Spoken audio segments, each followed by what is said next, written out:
오늘 본문에서 바울 사도님은 그리스도인들, 하나님의 자녀들에게 권면이 아닌 명령을 하나 주고 있습니다. 그것은 바로 사랑 가운데서 모든 것을 행하라는 것입니다. 이것을 자세히 살펴보면은 사실 하나가 아니라 두 개의 명령임을 우리는 알 수가 있습니다. 1절과 2절을 보면은 그러므로 사랑을 받는 자녀같이 너희는 하나님의 본받는 자가 되고 또 그리스도께서 너희를 사랑하신 것 같이 너희도 사랑 가운데서 행하라 이렇게 말씀하십니다. 이 말은 하나는 하나님을 본받는 자가 되어야 한다. 다른 하나는 사랑 가운데서 그것을 행해야 한다입니다. 사랑받는 자녀같이 하나님을 본받는 자녀가 되고 그리스도께서 사랑해 주시는 것 같이 저와 여러분도 사랑 안에서 행하자는 것입니다. 그래서 이 말은 우리가 우리의 생각과 마음대로 또는 이 세상에서 배운 것으로 사랑을 행하는 것이 아니라 하나님의 찬상을 본받고 또 받은 그 사랑을 통해서 행하자는 바울의 명령입니다. 그저 우리의 생각으로 사랑하자는 게 아니라 하나님의 사랑을 본받아서 하나님이 부족한 우리지만 따라갈 수 없는 그 크신 사랑이지만 그럼에도 불구하고 우리를 사랑하신 그 사랑을 흉내라도 내고 또 모방이라도 해서 그만큼이라도 사랑하자는 말입니다. 저와 여러분이 진정 하나님의 자녀라면 하나님을 본받아야 함이 마땅합니다.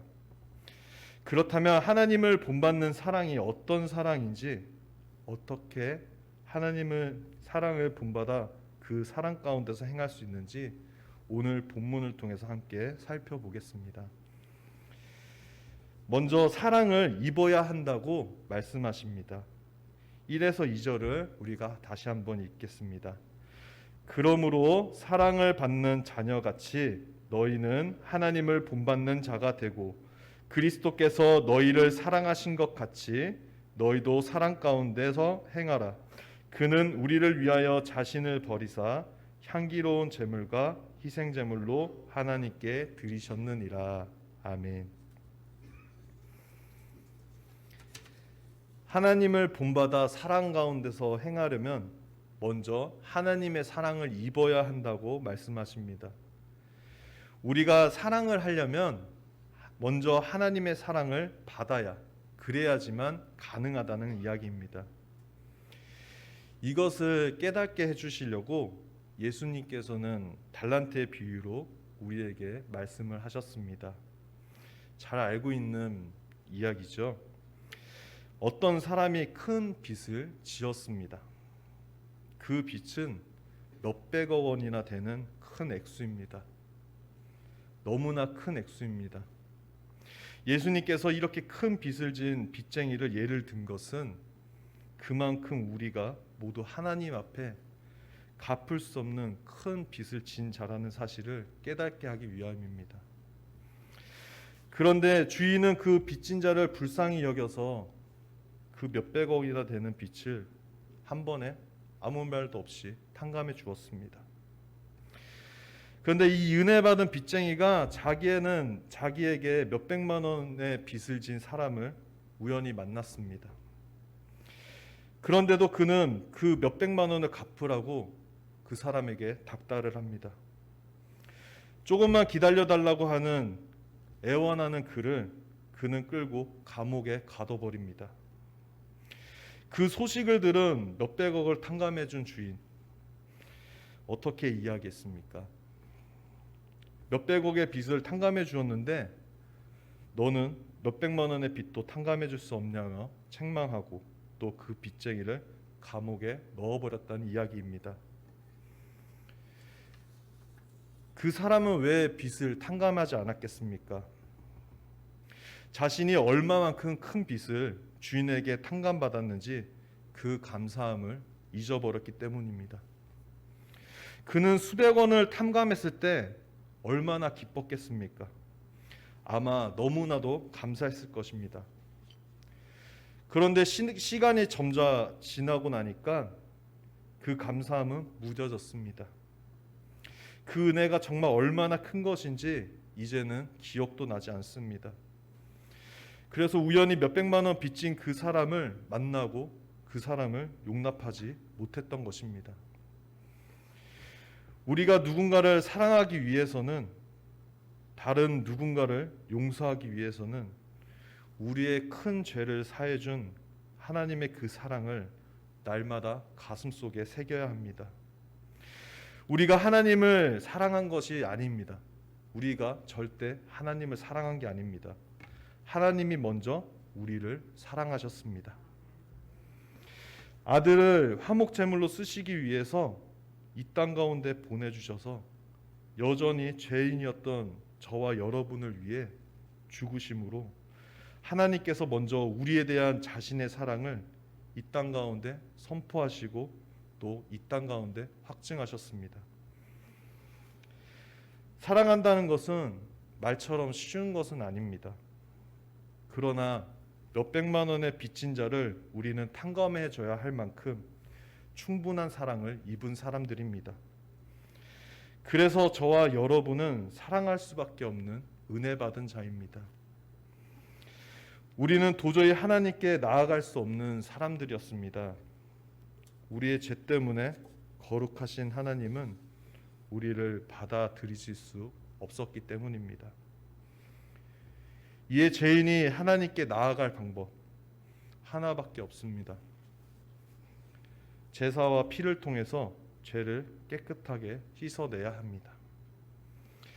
하나님이 기뻐 받으시는 그 향기로운 제사를 하나님 앞에 드린 다음에야 죄인은 하나님 앞에 나아갈 수 있습니다. 그리스도 예수님께서 이 땅에 오셔서 자신의 몸을 바쳐서 하나님 앞에 향기로운 제물이 되셨다고 말씀하십니다. 도대체 왜 그러셨겠습니까? 2절에서 사도 바울은 이야기합니다. 그리스도께서 너희를 사랑하신 것 같이, 그래서 모든 것을 다 쏟아서 우리에게 부어주셨습니다. 그러하기에 우리의 정체성은 바로 사랑받은 하나님의 자녀라는 것입니다. 저와 여러분이 단순히 하나님의 자녀로 영입되어지고 또 하나님이 우리를 가족으로 단순하게 받아주셨다는 것이 아니라 사랑받는 하나님의 자녀로 받아주셨다는 것입니다. 그래서 그 사랑이 우리를 거룩하게 살게 만들어주는 것입니다. 하나님이 우리를 엄청 사랑하시기 때문에 우리가 이웃을 사랑하려고 하는 것입니다. 이 사랑이 우리의 모든 삶을 이기는 원동력이 되는 것입니다. 이 사랑이 우리가 모든 고난을 이겨내는 힘이 되는 것입니다. 이것이 우리의 간증입니다. 그리고 이것이 우리의 찬송입니다. 그 사랑을 베푸신 하나님을 찬양합니다. 아멘. 다음은 본문 3절과 4절을 보겠습니다. 함께 읽습니다. 음행과 온갖 더러운 것과 탐욕은 너희 중에서 그 이름조차도 부르지 말라. 이는 성도에게 마땅한 바니라. 누추함과 어리석은 말이나 희롱의 말이 마땅치 아니하니 오히려 감사하는 말을 하라. 아멘. 정말 그리스도의 사랑, 그 사랑을 체험한 사람은 죄를 싫어하여 그 죄 때문에 십자가에 못 박힌 그 아픔을 경험한 그 예수 그리스도님의 사랑, 그 희생적 사랑을 경험한 사람은 음행함, 더러운 것, 탐욕을 추구하지 않는다는 것입니다. 이는 성도에게 마땅한 것이라고 말합니다. 누추함과 어리석은 말, 희롱의 말, 이것은 합당하지 않다고 합니다.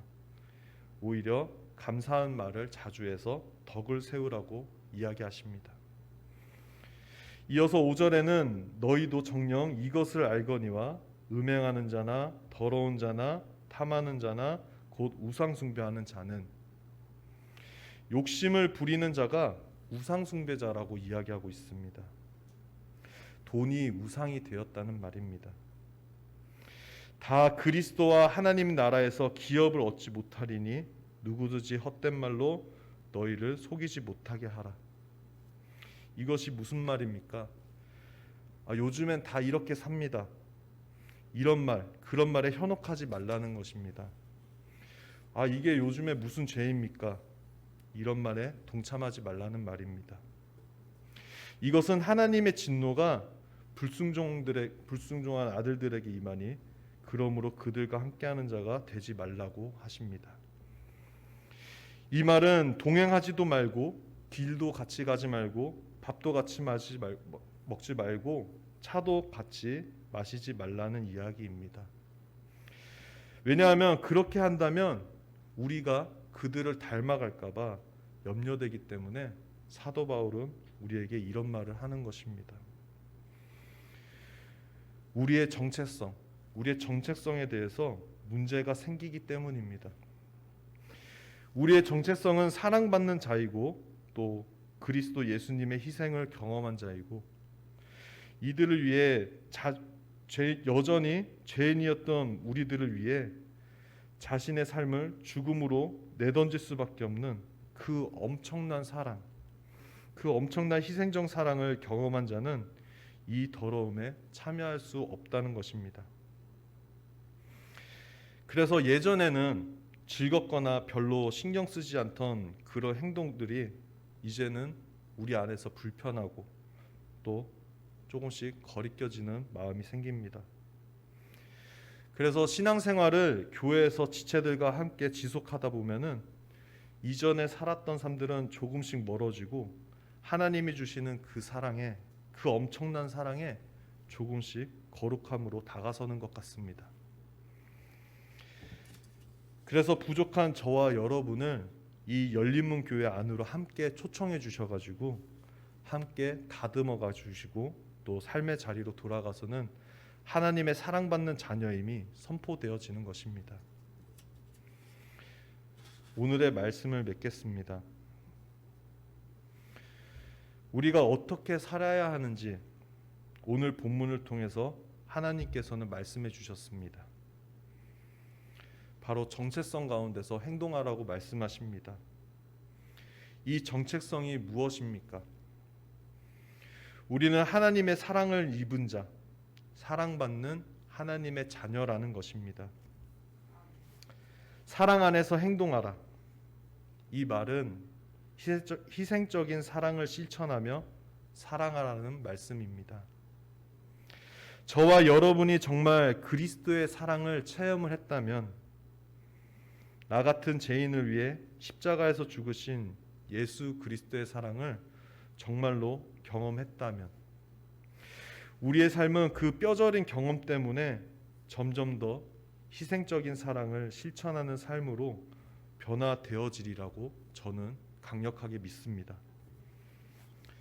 주께서 사랑하신 것 같이 사랑 가운데서 행하는 거룩한 하나님의 열린문교회 가족 여러분이 되기를 간절히 소망합니다. 모든 지각에 뛰어나신 하나님의 평강이 그리스도 예수님 안에서 저와 여러분의 생각을 지켜주시길 원하며 제가 오늘 말씀을 가지고 잠시 기도드리겠습니다. 기도하겠습니다. 하나님, 감사하게도 오늘 이 자리를 마련해 주셔서 삶의 각 자리에서 살다가 하나님의 몸된 교회에서 다시 한번 주님의 사랑으로 우리의 못난 모습을 다듬어 갑니다. 죄에서 벗어날 수 없는 우리를 찾아오셔서 그리스도 예수님의 사랑으로 인류의 소망이 되어 주셨습니다. 그리고 이 세상에 사랑하는 나의 자녀라고 선포해 주셨습니다. 이러한 측량할 수 없는 사랑을 받은 우리도 그리스도 예수님을 보면서 용서하고 또 인내하며 하나님이 찾으시는 그 어린 양들을 함께 보듬어 가기를 소망합니다. 때론 그 길 가운데서 우리의 죄성 때문에 하나님 보시기에 그리고 우리 스스로 보기에도 불의할 때가 얼마나 많은지 모릅니다. 그럼에도 불구하고 우리의 죄를 고백하면 신실하시고 의로우신 하나님은 우리의 죄를 용서하시고 모든 불의에서 깨끗하게 해주셨습니다. 우리가 늘 소망으로 살아갈 수 있음은 그 사랑 안에서 하나님의 거룩함을 입었기 때문입니다. 부족하지만 연약하지만 주님의 거룩함을 향해 한 걸음씩 다가가는 삶을 살아가겠습니다.